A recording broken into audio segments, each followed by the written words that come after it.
Para dokter ahli medis Eropa menyerah. Tapi satu obat aneh dari remaja TKI Jawa Timur berhasil sembuhkan majikan Romania janda kaya raya yang terbaring lemah di kamar tidurnya selama 2 tahunan tanpa terdeteksi jenis penyakit yang sedang dihadapi majikannya.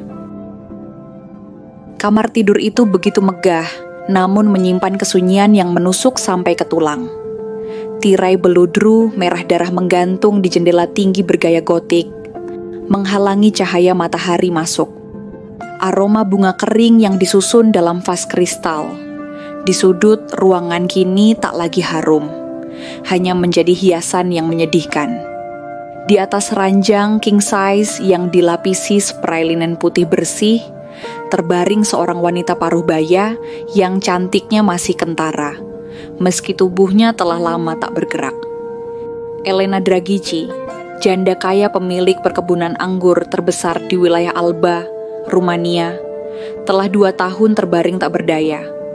Ia tak bisa berbicara, tak bisa membuka mata, bahkan sekadar menggenggam tangan seseorang pun tak mampu. Awalnya ia hanya merasa lelah dan sering pusing, tapi semakin hari tubuhnya melemah, seperti ada sesuatu yang merenggut semangat hidupnya secara perlahan. Tanpa jejak, tanpa nama. Para dokter Eropa, dari klinik swasta di Bukares hingga pakar syaraf dari Jerman, sudah bergantian memeriksanya. Semua hasil pemeriksaan menyatakan tubuhnya sehat, namun jiwanya seperti hilang. "This is a case beyond science," kata seorang dokter dari Swiss suatu hari sebelum ia meninggalkan kastil dengan kepala tertunduk. Dalam rumah sebesar itu, para staf silih berganti. Beberapa merasa takut, yang lain merasa putus asa. Namun di antara mereka, datanglah seorang pemuda asing bernama Ragil, asal Jember, Jawa Timur. Ia baru bekerja di sana sekitar 2 bulan, dikirim oleh agensi penyalur tenaga kerja internasional. Ragil bukan orang yang suka bicara banyak. Penampilannya sederhana, kulit coklat, tubuh kurus tapi tangguh, dengan mata sayu yang selalu terlihat tenang. Ia belum fasih berbahasa Rumania, hanya tahu sedikit-sedikit, tapi ia mengerti bahasa isyarat hati. Sejak hari pertama, Ragil ditempatkan untuk membersihkan kamar atas, dan di sanalah ia bertemu dengan Elena. Saat pertama melihat wanita itu, hatinya langsung terasa aneh, bukan takut, tapi iba. Kok rasanya kayak lihat ibu sendiri, batinnya. Ia tak tahu siapa Elena sebenarnya, selain bahwa dia wanita penting di rumah itu. Tapi ia mulai merawat Elena dengan penuh perhatian. Membersihkan tubuhnya perlahan, mengganti spray dengan hati-hati, dan mengusap rambut sang majikan seperti sedang merawat seseorang yang dicintainya. Seringkali, setelah tugasnya selesai, ia duduk diam di kursi samping ranjang, dan hanya menatap Elena dalam diam. Ada sesuatu yang terasa tak selesai. Ragil bukanlah siapa-siapa di dunia medis. Ia tak tahu apa itu MRI, tak mengerti bagaimana sel syaraf bekerja, dan tak pernah membaca jurnal kesehatan. Tapi ia tumbuh besar bersama neneknya yang seorang dukun kampung di Jember. Ia biasa melihat sang nenek menyembuhkan orang dengan ramuan sederhana dan doa-doa yang dibaca pelan sambil menaburkan air kembang. Sejak kecil, ia diajari bahwa sakit tak selalu berasal dari tubuh. Kadang yang sakit itu batin. Kadang orang butuh disentuh lewat doa, bukan jarum suntik, kata neneknya suatu malam saat ia berbaring di pangkuan. Kata-kata itu terpatri dalam ingatan Ragil. Saat melihat Elena terbaring lemah tanpa ada tanda-tanda medis apapun, ia langsung teringat wejangan neneknya. Setiap malam, diam-diam ia membaca doa dalam hati saat membereskan kamar Elena. Gusti mbok tulung, awake dewe mung nyambut gawe, sing nyekel kersane mung panjenengan, bisiknya lirih. Doa itu menjadi rutinitas kecilnya, seperti nafas yang tak terdengar tapi terus hidup. Sampai pada suatu malam yang dingin, langit mendung, dan angin bertiup pelan lewat celah jendela tua, Ragil merasakan dorongan aneh dalam hatinya. Ia merasa malam itu berbeda. Ada semacam kegelisahan yang menyelinap di dadanya. Setelah memastikan semua pekerjaan selesai, ia kembali naik ke kamar atas. Elena masih di posisi yang sama seperti biasa. Wajah tenangnya nyaris tak berubah. Tapi malam itu, Ragil merasa tubuh wanita itu lebih dingin dari biasanya. Ia menggenggam tangan Elena, berharap menemukan sedikit kehangatan. Tapi yang ia rasakan hanyalah kulit pucat yang makin tipis. Ia tak tahan lagi. Kalau terus begini, saya cuma bisa lihat ibu perlahan hilang, ucapnya lirih. Ia pun bangkit, berjalan ke dapur dan mengambil segelas air putih. Tapi air itu bukan sembarang air. Ia membawanya ke kamar kecil di belakang dan duduk bersila, menutup mata. Perlahan, ia mulai membaca doa. Bahasa yang tak semua orang mengerti, campuran antara mantra Jawa dan zikir yang diajarkan neneknya sejak kecil. Suaranya bergetar, bukan karena takut, tapi karena harap.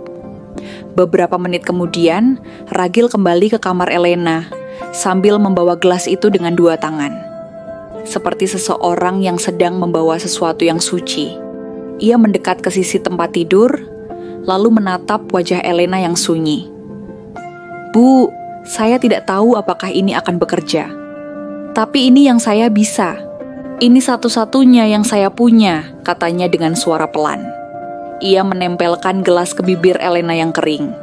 Dengan hati-hati, ia membantu wanita itu menelan satu teguk kecil. Lalu satu lagi. Setelah 3 tegukan, ia letakkan gelas di meja, lalu memegang tangan Elena dan mulai membaca doa sekali lagi. Kali ini dengan suara lebih pelan namun mantap. Tak ada cahaya ajaib, tak ada gemuruh, hanya keheningan. Tapi tiba-tiba, jari tangan Elena bergerak, pelan, sangat pelan, lalu disusul oleh kelopak matanya, yang mulai terbuka perlahan. Ragil membeku. Ia menahan napas. "Bu," panggilnya. Dan dari bibir wanita yang 2 tahun tak bersuara itu, terdengarlah satu kalimat lirih yang membuat hati Ragil hampir berhenti. "Apa ini mimpi?" Ragil masih mematung, seperti tak percaya apa yang baru saja ia lihat dan dengar. Suara lirih itu, sebuah bisikan pelan yang hampir tak terdengar, telah mengguncang dunia kecilnya yang sunyi. Tubuhnya menggigil bukan karena dingin, tapi karena sesuatu yang tak bisa dijelaskan dengan logika. Ia menunduk, memandangi tangan Elena yang tadi sempat bergerak, dan melihat jari-jarinya kini perlahan menggeliat, seperti mencoba mencari arah. Detik itu juga, air matanya jatuh, tanpa bisa ia cegah. Bu Elena, jenengan sadar," bisiknya dengan suara bergetar. Ia mendekatkan wajahnya, tak yakin apakah yang ia alami ini nyata, atau hanya mimpi aneh. Elena mengedipkan mata 2 kali, lalu mengerang pelan. "Aku haus," suaranya pelan seperti angin, tapi cukup jelas untuk membuat Ragil langsung tergopoh menyodorkan sisa air di gelas. "Ini Bu, pelan-pelan ya." Ia menuntun Elena meneguk sedikit lagi air itu. Hatinya masih berdebar keras. Keringat dingin membasahi tengkuknya. Ia merasa seperti baru saja menyaksikan kebangkitan seseorang dari dunia antara hidup dan mati. 5 menit berlalu, dan dalam keheningan yang ganjil itu, Elena mulai menggerakkan kepala sedikit demi sedikit. Matanya yang tadinya redup, kini mulai menangkap cahaya lampu kamar. Meski pandangannya masih buram, ia bisa melihat sosok pria muda yang sedang menatapnya dengan wajah terharu. "Kau, siapa?" tanyanya. Suaranya masih serak. Ragil terdiam sebentar, lalu menjawab dengan pelan. "Saya, Ragil Bu, pekerja dari Indonesia, yang bantu bersihin kamar jenengan tiap hari." Elena mencoba mengingat, tapi pikirannya masih kusut. "Aku, sudah berapa lama di tempat tidur?" tanyanya lagi. Ragil menunduk, suara lirihnya nyaris seperti bisikan. 2 tahun Bu, semua dokter sudah nyerah, tapi saya..." Saya nggak tega lihat jenengan seperti itu. Elena terdiam. Matanya perlahan menghangat. Dan meski tubuhnya belum kuat untuk menangis, ada gemetar dalam napasnya. Ia tahu, ia baru saja ditarik kembali dari kegelapan yang tak bisa ia jelaskan. Dan satu-satunya yang ada di sisinya saat itu, hanyalah seorang pemuda sederhana yang tak pernah ia kenal sebelumnya. Sementara itu, suasana di lantai bawah berubah total. Para suster dan staf rumah tangga yang mendengar teriakan Ragil langsung berlari ke lantai atas. "Bu Elena sadar!" teriak salah satu dari mereka dengan mata membelalak. Begitu pintu kamar dibuka, mereka semua tertegun melihat Elena duduk bersandar lemah di tempat tidurnya, menatap ke arah mereka dengan mata yang terbuka untuk pertama kalinya dalam 2 tahun. "Tolong panggil dokter, cepat!" seru kepala rumah tangga sambil menghubungi nomor klinik pribadi keluarga Dr. Dragici. Dalam waktu kurang dari 1 jam, 2 unit mobil medis datang membawa tim dokter dan perawat. Mereka masuk dengan terburu-buru, memeriksa Elena dengan segala perlengkapan, tensi, denyut nadi, pupil mata, refleks saraf. Ragil berdiri di pojok kamar, diam tak bersuara. Ia hanya memperhatikan semua itu dengan hati yang masih tak percaya. Para dokter tampak kebingungan. This shouldn't be possible," gumam salah satu dokter asing sambil membaca ulang hasil pemeriksaan. "All her scans were normal. There was nothing medically wrong with her." Yang lain menimpali dengan wajah kusut. Beberapa hari setelah kebangkitan Elena, berita tentang kesembuhannya menyebar cepat. Media lokal menulisnya sebagai mukjizat. Media nasional menjadikannya headline utama. Bahkan beberapa saluran berita internasional mulai melirik kisah itu.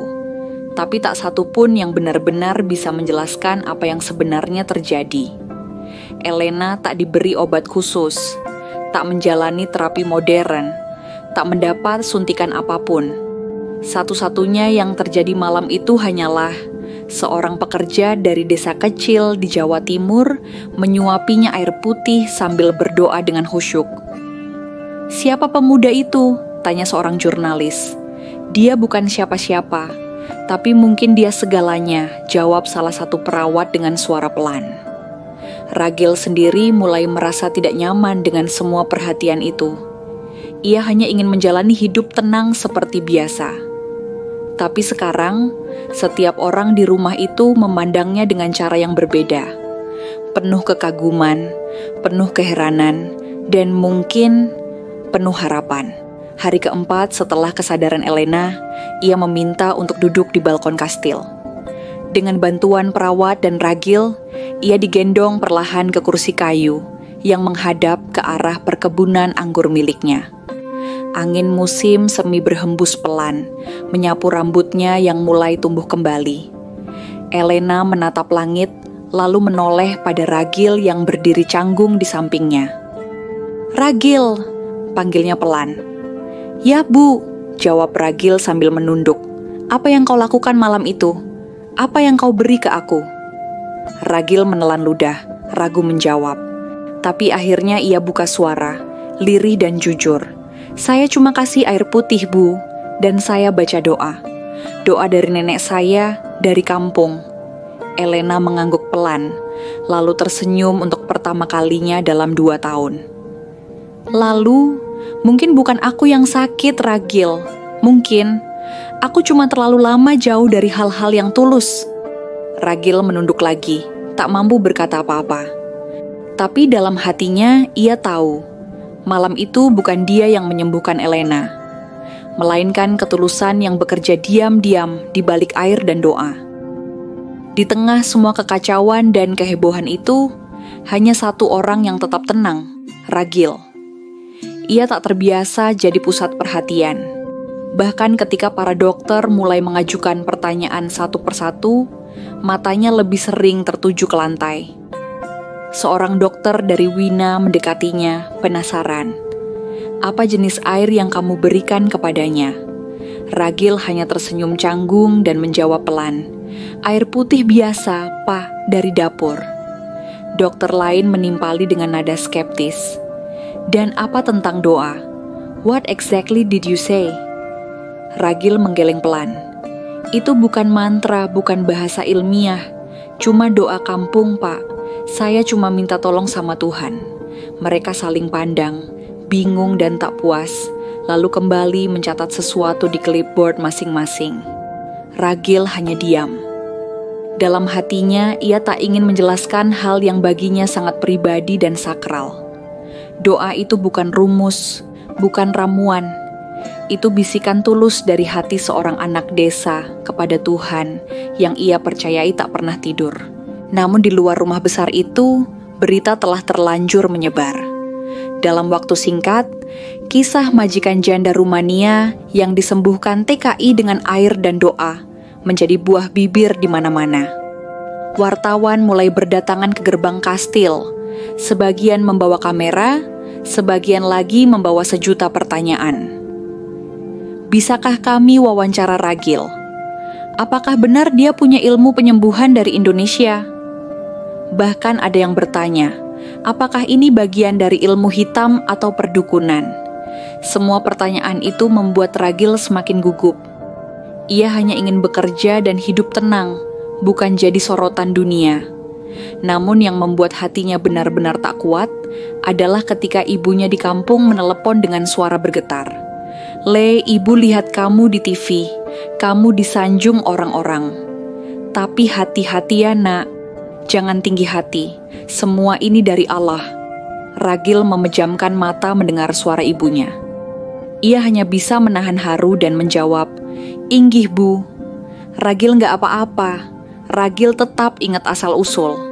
Hari demi hari berlalu, dan kesehatan Elena semakin membaik.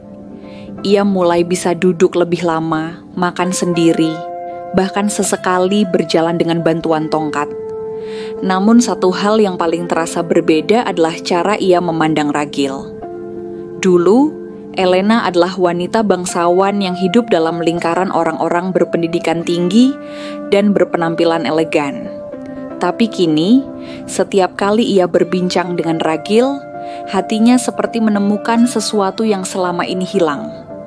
"Kamu selalu duduk di sini, ya, setiap malam?" tanyanya suatu pagi saat mereka minum teh bersama di taman belakang. Ragil mengangguk, malu-malu. "Iya, Bu. Saya nggak tahu kenapa. Rasanya kayak ada yang nyuruh saya duduk di situ." Elena tersenyum kecil, lalu menatap Ragil lama-lama. "Mungkin hatimu tahu apa yang tak bisa dilihat mata orang-orang itu, Gil." Ragil menunduk, tak tahu harus menjawab apa, tapi ia tahu, dalam diam itu, hatinya mulai bicara sesuatu yang sulit dijelaskan dengan kata-kata. Suatu sore, Elena memanggil seluruh staf ke ruang tengah. Ia duduk di kursi kayunya, tampak lebih anggun dari biasanya, meski tubuhnya belum sepenuhnya pulih. Di hadapannya, berdiri Ragil dengan wajah bingung, dikelilingi para pelayan lain yang saling berbisik. "Hari ini, aku ingin umumkan sesuatu," kata Elena, suaranya tenang. "Mulai hari ini, Ragil tidak lagi menjadi asisten rumah tangga. Ia akan menjadi penjaga kehormatan keluarga Dragici." Semua terdiam. Ragil melongo, hampir tak percaya dengan apa yang baru saja ia dengar. "Bu, saya ini siapa, Bu? Saya nggak ngerti adat istana, nggak ngerti cara duduk resmi," katanya panik. Tapi Elena tersenyum lembut. "Kamu mungkin tak punya gelar, Gil, tapi kamu punya sesuatu yang jauh lebih langka, hati yang bersih." Para staf mulai bertepuk tangan pelan. Sementara itu, Ragil berdiri mematung. Di tengah dunia yang asing baginya, ia baru saja diberi tempat paling istimewa. Hari-hari selanjutnya menjadi lembaran baru bagi keduanya. Elena kini lebih sering menghabiskan waktu bersama Ragil. Berbincang, berjalan di taman, bahkan membaca buku bersama. Semakin hari, hubungan mereka kian dalam, meski tanpa pernah ada yang diucapkan secara langsung. Beberapa tamu istana mulai memperhatikan hal itu. Countess Elena tampaknya punya rasa pada pemuda Indonesia itu, bisik salah satu tamu bangsawan saat jamuan makan malam. Tapi Elena hanya tertawa ketika mendengar desas-desus itu. Jika cinta bisa tumbuh dari pengabdian, dari keikhlasan, dari doa yang menyelamatkan hidupku, mengapa aku harus malu? Katanya pada sahabat lamanya, sambil menatap jendela tempat Ragil sedang menyapu halaman. Ragil sendiri, ia tetap sama seperti dulu. Pagi-pagi menyeduh teh, membantu pelayan lain, dan setiap malam masih berdoa di sudut kamarnya. Ia belum tahu kemana kisah ini akan berakhir. Tapi dalam diamnya ia percaya, setiap ketulusan pasti akan menemukan jalannya pulang, meski harus menyeberangi benua. Sejak pengumuman resmi itu, posisi Ragil di kastil berubah sepenuhnya. Kini ia tak lagi tidur di loteng kecil belakang dapur, melainkan menempati kamar tamu di lantai 2, tepat di seberang kamar Elena. Kamarnya diberi meja baca, jendela besar yang menghadap ke taman mawar, serta rak kecil yang berisi buku-buku tentang sejarah dan budaya Rumania. "Biar kamu bisa belajar pelan-pelan," kata Elena sambil tersenyum saat pertama kali menunjukkannya. Ragil hanya mengangguk pelan, masih canggung. "Tapi Bu, saya ini ya cuma anak petani, nggak biasa tidur di tempat begini."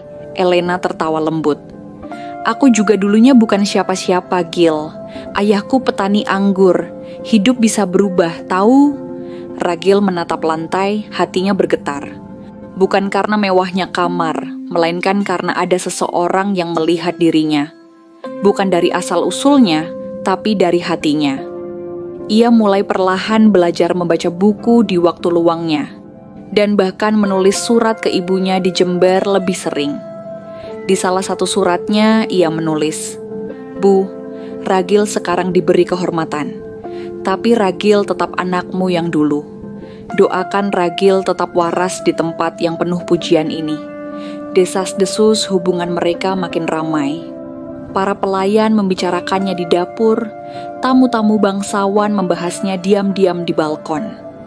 Bahkan media sempat memuat foto Elena dan Ragil duduk bersama di taman kastil dengan judul sensasional, "Countess dan Sang Penyelamat dari Timur.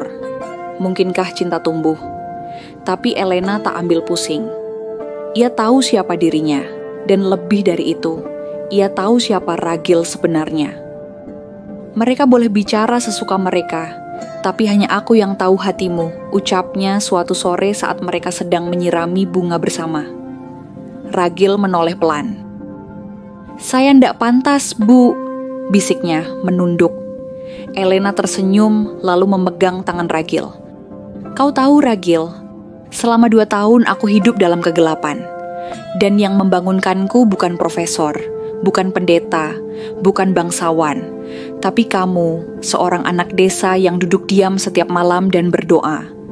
Kalau itu bukan cinta sejati, apalagi?" Ragil tak mampu menjawab. Matanya basah, tapi ia menahan tangisnya. Ia hanya bisa membatin, "Ya Allah, saya ini siapa sebenarnya sampai engkau berikan semua ini?" Namun, seberapa dalam pun benih perasaan itu mulai tumbuh, Ragil tetap memegang prinsipnya. Ia tak pernah berani melangkah terlalu jauh. Suatu malam, Elena menemuinya di taman belakang, hanya berdua. Malam sunyi, bulan purnama menggantung tinggi. "Kamu takut, Gil?" tanya Elena sambil duduk di bangku batu. Ragil terdiam. "Takut apa, Bu?" jawabnya pelan. "Takut hatimu tumbuh untukku." Ragil menunduk, lama. Lalu dengan suara lirih, ia berkata, "Bukan takut, Bu, tapi saya sadar diri. Saya hanya ingin memastikan saya tidak mengambil tempat yang bukan milik saya." Elena mengangguk perlahan, matanya menatap bintang. "Aku tidak butuh pangeran dari istana.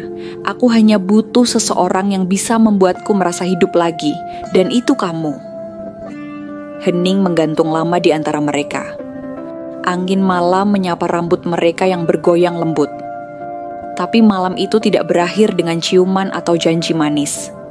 Hanya 2 hati yang saling memahami dalam keheningan yang sangat jujur. Sejak saat itu, kehidupan di kastil Transilvania perlahan berubah. Tak ada lagi kesedihan yang membeku di kamar tidur. Musik mulai terdengar dari piano tua di ruang tengah.